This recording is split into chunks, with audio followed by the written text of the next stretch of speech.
This is the Toyota BZ4X. It's a confusing name and an even more confusing identity. So we're going to break down the highlights, both good and bad, for Toyota's first battery electric vehicle.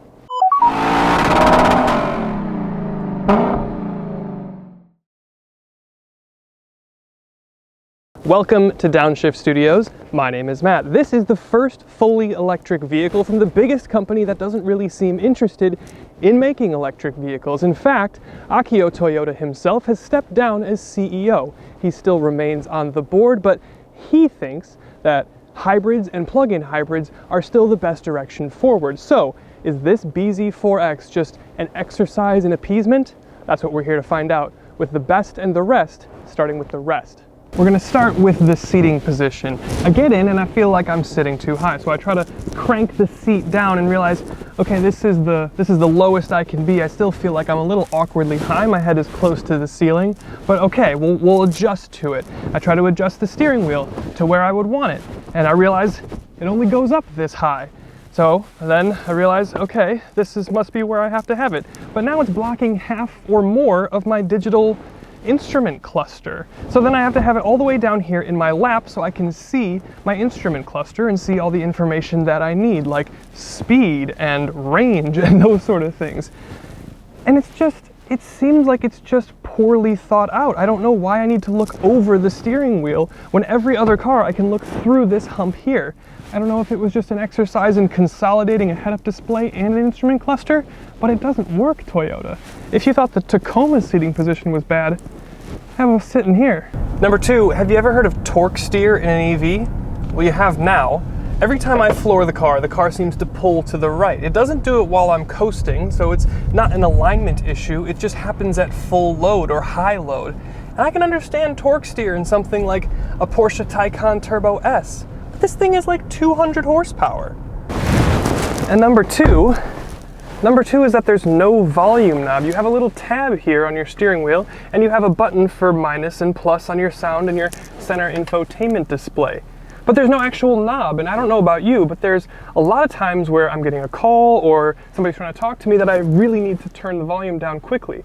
Now, a lot of cars solve this by having a mute function. Generally, it's here on the steering wheel, and on this toggle, you'd be able to push it in, and that would mute the car or mute the audio. But this doesn't have that. So you have to furiously ding here at this toggle or press this a lot of times. Number three is the wireless charger. It's here under this cover, which when it's closed is nice and makes the cabin look very clean and modern, and it has little holes that you can kind of see through it, but it's tinted and it's difficult to see. So if your screen's not lit up, it's easy to forget that it's in there, which is the problem that I'm running into, or I ran into a couple times this week. I left my phone in here, had the lid closed, nice pretty cabin, and then I'm running around my house for minutes and at a time wondering where my phone's gone until I realize, oh yeah, I've left it here in this secret cubby. Number five is range. Now, range we have to talk about, and we have to put it in either the good or the bad category. Now, this is the front wheel drive equipped BZ4X, which means the range is fairly competitive at about 252 miles. However, when you go for the dual motor all-wheel drive, your range drops to 228 miles. And at that figure, the only competitor that has less range is the MachE all-wheel drive without the bigger battery. So not super impressive in terms of range. Then in terms of charging, the front wheel drive and all-wheel drive actually get different battery packs and different battery pack suppliers. So in the front wheel drive, it'll accept up to 150 kilowatts, which is pretty fast. But if you go for the all-wheel drive, the bigger battery, it's not that much bigger, but it is bigger, it'll only accept 100 kilowatts. So the bigger battery charges slower than the smaller battery. And then of course you can get 10 to 80% in about 40 minutes for your front wheel drive and about 50 minutes for your all wheel drive, again if that's at max capacity. Or if you plug in at home and you charge there at a level 2, you can expect to get a full charge in about 10 to 11 hours.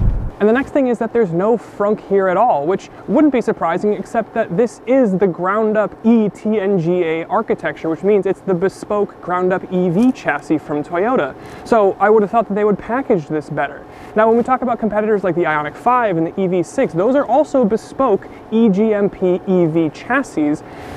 And they have tiny Frunks, but at least they have a little bit of storage up there where you can put things like your charging cable. So it is a little bit disappointing that here on the ground up EV chassis from Toyota, you don't have a Frunk at all. And then we talk about the name itself. Now, we're used to seeing alphanumeric names on things like McLarens, but everything else in Toyota's lineup has a more conventional name with a word that you would recognize. So this name is just a little bit confusing. Now, I will break it down here because Toyota's explained that BZ stands for their sub-brand of EVs. It stands for Beyond Zero. So they're targeting not just net or carbon neutral, but actually better than that. So, it's a good and positive mission for a car like this. But then we have the 4X part. Now, 4 in a naming designation generally makes me think of all-wheel drive, and so does X. But that doesn't seem to be what's going on here. The 4 seems to be in terms of the size and where it fits within Toyota's range. And then the X, I don't know, because this is front-wheel drive. And next we have the trunk, which opens up pretty wide. It's got a nice wide opening, and it seems like a fairly decent size. However, when you actually run the numbers and you compare it to something like a RAV4, which conceivably somebody would be going from a RAV4 hybrid or RAV4 Prime into something like this, you actually have 10 cubic feet less of cargo space here in your trunk, and it all comes because of this slopey EV aero-efficient roof shape. Number 9 is one-pedal drive. Toyota doesn't actually call it one-pedal drive, so this may be a nitpick, but they call it something like Regen Boost. And it does do that, but it won't actually bring you to a stop like you would in other EVs. Additionally, there's no incremental levels of regen that you can cycle through like you would on an EV6 or an Ioniq 5 with the paddles. So it just kind of ends up being a little bit more resistance and regen, and you still need to use your brake pedal. Kind of weird. And then the next thing that we talk about is towing. And this isn't a place where EVs generally shine, and that remains true with the BZ4X. Toyota has gone so far as to say that they don't recommend towing with your BZ4X at all. They haven't given a tow rating for anything that I've seen, which is interesting because, again, conceivably somebody is going from a RAV4 hybrid, RAV4 Prime, or something like that into something like this. And in a RAV4, you can tow up to 1,500 pounds, and in a competitor CR-V, you can tow up to 1,000 pounds. So I'm sure this could tow something, but it's a matter of how far and how much. And the next thing is the glove box, or lack thereof. They've gone with the low dash to maximize your frontward visibility, which is really nice on the road, but they've gotten rid of the glove box. And I don't know about you, but me personally, I don't really go into the glove box day to day, but it does house my important stuff, my emissions passings, and then also my registration and a couple other important things, which means I now have to put it in my center console here, along with everything else that I use on a more day-to-day basis, which means it's getting jostled around more, it's getting creased, spilled on, and that's just not really what I want to have happen for my important documents. So I know we've covered a lot of negative things about this car so far, and some of those may be nitpicks specific to me, but there's also a bunch of good stuff going on with this BZ4X. The first thing that we'll talk about is the pricing and the packaging that you get here. You actually get a lot of bang for your buck with this BZ4X. The only main competitor that's less expensive is the Volkswagen ID.4, and well, this gets a lot better stuff than the ID.4 generally across the board. You get a heat pump as standard. You get bigger screens for your instrument cluster as well as your infotainment system. And just the VW infotainment system itself is a tragedy. So you get a lot of stuff and a lot of bang for your buck here with this BZ4X. Number 2 is looks, and I'm kind of lukewarm on the looks, I guess, personally, but I put range on the negative side, so I guess we'll talk about the looks here on the positive side. The front end, I feel like, looks very Lexus. Toyota calls it their hammerhead design. I like the LED headlights and the body-colored flares above them. I'm a lot less keen on the dark gray metallic wheel arch pieces, but I do like that the charge port is near the front on the driver's side of the car. It makes sense for my garage situation anyway. The lines on the profile look as if somebody grabbed the car like a submarine sandwich and squished it, but I weirdly don't mean that as a negative. Of course, it's got the tapered EV roofline and more gray nonsense on the back wheel. And then the rear looks like a tall Prius to me. And what's with all that black diffuser at the bottom? Overall, I think it looks okay. Number 3 is efficiency. The BZ4X ends up being like hundreds of pounds lighter than a lot of its competitors, which means it'll handle a little better, but it also means that it's got less weight to lug around, which means it'll be more efficient. I've been getting around 3.5, 3.6, 3.4 miles per kilowatt hour, which is near the top of the segment, and it's February, and it's been super cold. That's the benefit of the heat pump, and it's doing all of this without the skinny ice skate tires like the Ford Mustang Mach-E. And next is that you get a heat pump as standard, which is something that you can get in other EVs, but generally speaking, everywhere else, it's either part of an option that you have to pay more for, or you have to upgrade to all-wheel drive, or you have to get a certain package. So for Toyota to include a heat pump as standard here, it's really, really nice, especially for places like in Milwaukee where it snows all of February and it's super cold. So I like to have the heat pump to make sure it's not eating so much into my range and I can still drive closer to the advertised figure. Number 5 is the drive. On paper, the BZ4X here doesn't sound like a whole lot of 201 horsepower and 196 pound-feet for this front-wheel drive equipped one, and then 214 horsepower and 248 pound-feet for the all-wheel drive.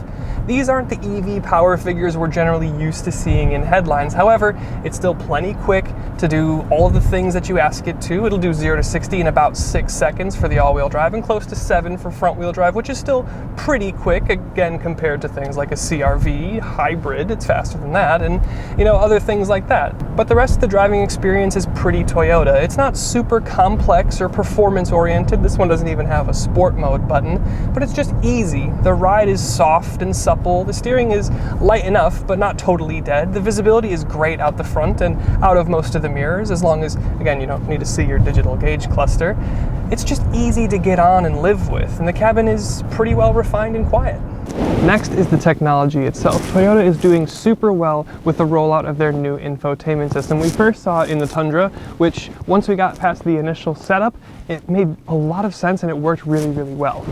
The screen is a huge 12.3 inches. You get wireless CarPlay and Android Auto. You get 2 Bluetooth connections and you get over-the-air updates. And then we talk about the safety suite itself. This comes standard with Toyota Safety Sense 3.0. And even back in 2.0, it was one of our top 5 systems. So here you have a really robust, really nice, and really well executed safety suite with your adaptive cruise, lane keep assist, and all that stuff that you love to see. And then number 7 is the roof, specifically the pano roof, which comes standard across any trim of BZ4X that you get. It's a little bit of a double-edged sword. On one hand, it's nice that you have the pano roof standard, and on the second hand, that it's really nice that you have an actual shade that closes and covers off the entire pano roof. It's not something that you get in things like the MachE and other competitors. But with that being said, since it does have that curtain or that shade that closes, it does eat into the headroom a little bit, and I end up sitting pretty close with my head to the ceiling. You also have this bar across the center here. The bar doesn't split the roof, it's one sheet of glass. The bar seems to just lay under the roof and the shade goes over the bar. So presumably this is for crash safety rating, but I would like to have the full visibility without the center bar here.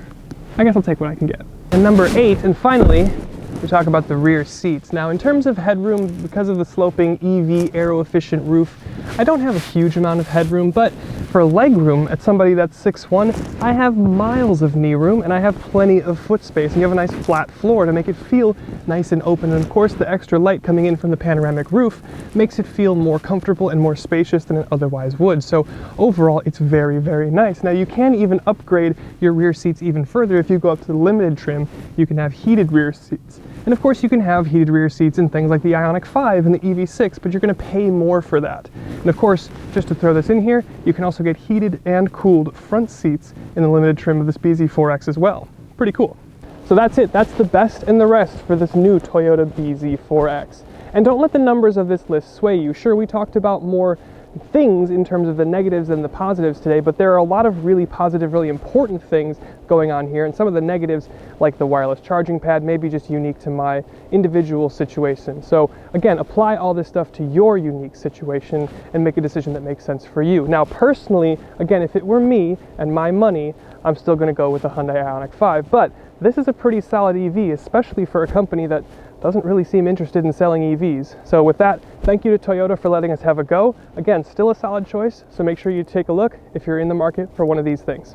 See you in the next one.